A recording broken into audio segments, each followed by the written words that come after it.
Well, good evening. Welcome to Thursday night's edition of Bedtime Stories with Pastor Michelle. Larry, come here. Larry wants to be in the video. Well, hello, Larry. Well, hi. Okay, this is Larry, everyone. He's giving me a wet willy. Or should I call it a what? Okay.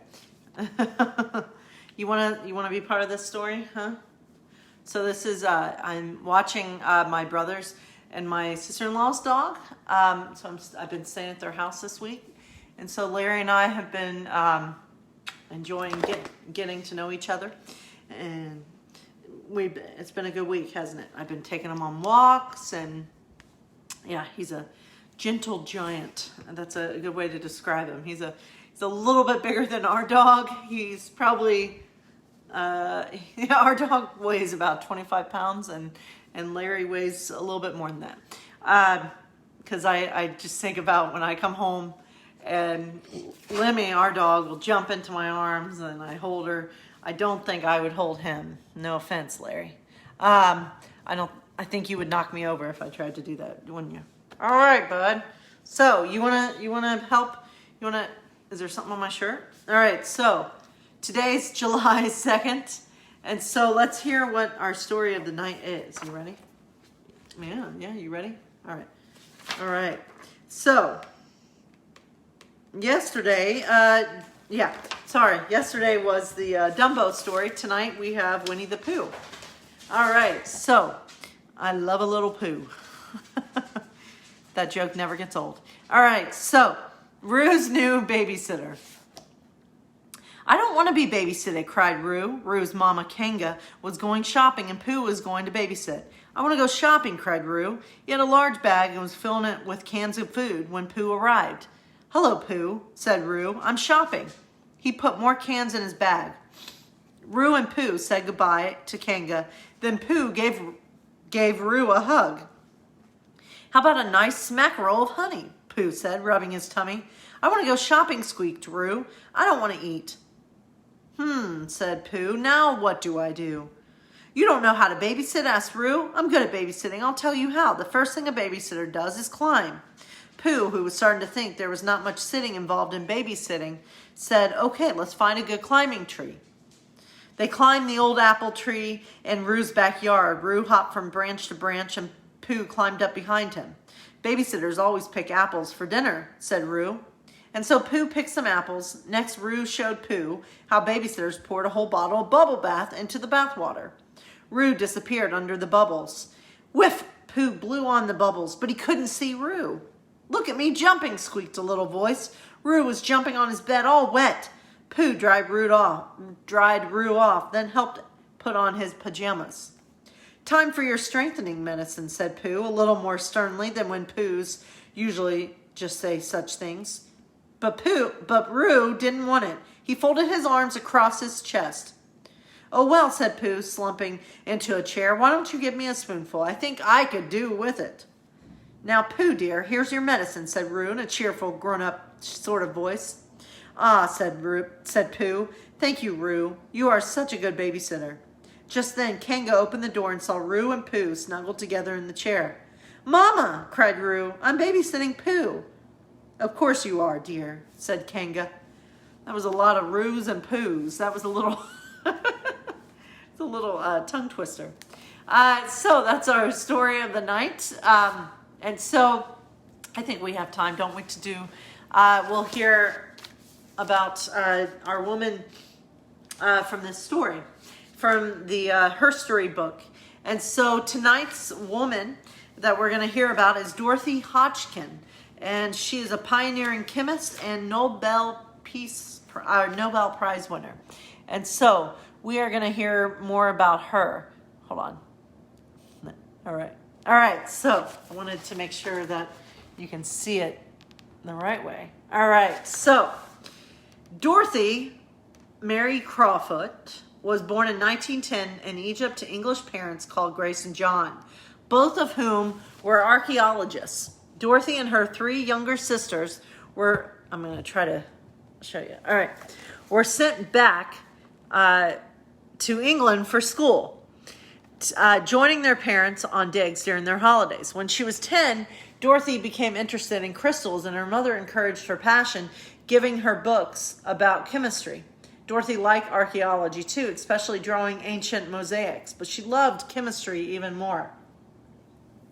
In high school, Dorothy fought hard to be allowed to study science with the boys. At Somerville College, Oxford, in England, she became only the third woman ever to earn a high-class honors degree in chemistry at Oxford. Dorothy's fascination with crystals soon led her to unlock many scientific mysteries. Organic compounds are made up of mainly carbon, as well as other elements. They are the building blocks of all life. Dorothy was one of the first scientists to use a method called X-ray crystallography, where scientists take pictures of tiny crystals to study organic compounds. Dorothy had a special gift for working out how nature builds these compounds, which would lead to many important discoveries. And there is Dorothy right there. And right there is Dorothy's molecular model of penicillin, if you can tell.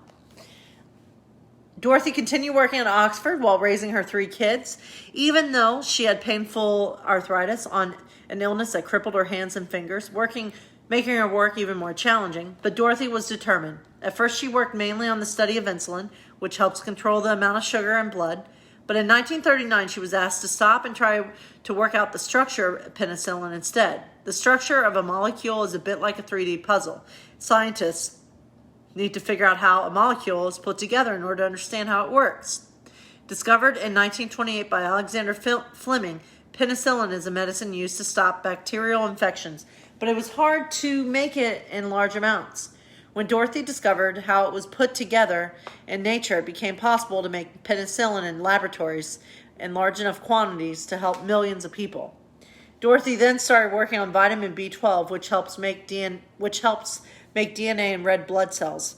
If people don't have enough of it, they can become very ill. She and her team discovered that it was more complex than any organic compound studied before. She used computers to carry out difficult calculations, one of the first times this had been done. And so there she is right there. Dorothy's discovery showed not just how vitamin B12 worked, but also how different kinds of chemistry were linked in ways not previously understood. In 1964, Dorothy was awarded the Nobel Prize for Chemistry for her work on penicillin and vitamin B12, and she is still the only British woman to have won a Nobel Prize in science. Then, determined to understand the puzzling truth about insulin, Dorothy returned to her earliest studies. Finally, 34 years after she worked on it, her persistence paid off. She discovered the structure of insulin. It was so complex that she had to wait until computers became advanced enough to help her with her work. And there is Dorothy right there. Dorothy with one of her models of a protein structure right there. So not only did Dorothy lead the way as a chemist when very few women were encouraged to study science, she also made major discoveries about some of the most important and complex substances in the human body and in medicine. She helped other scientists understand how atoms and molecules work. Dorothy was not only extremely clever and hardworking, but also gentle, modest, and well-liked by everyone who worked with her. Lecturing all over the world about insulin and its importance in treating illnesses such as diabetes. Dorothy also fought to improve education both in Britain and in developing countries, and worked with scientists from many different nations to find peaceful ways to make the world a better place. She was a gifted chemist who made groundbreaking discoveries and a firm believer in the power of science to do good. And she is quoted to say, "I was captured by life, by chemistry, and by crystals. The detailed geometry of the coenzyme molecule as a whole is fascinating in its complexity." And she says, "I seem to have spent much more of my life not solving structures than solving them." So, my friends, there you have it. Sorry, I got a little little Superman curl. That's not on purpose. All right. So tomorrow our woman will be Diane Fossey. And she is a scientist who changed how we see gorillas. So that should be fun to hear about her. And so, my friends, I do hope all of you are hanging in there during these times. And just know, if you ever need someone to talk to, just reach out to me if you want. But just hold on to the fact that we are going through this together. We're not alone in this. And so, my friends, God bless you all. Bless you. If you don't believe in God, just bless you. And hang in there, and let's continue to spread love and increase love and decrease hate as best as we can. So, my friends, take care and have a wonderful night. Thanks for tuning in.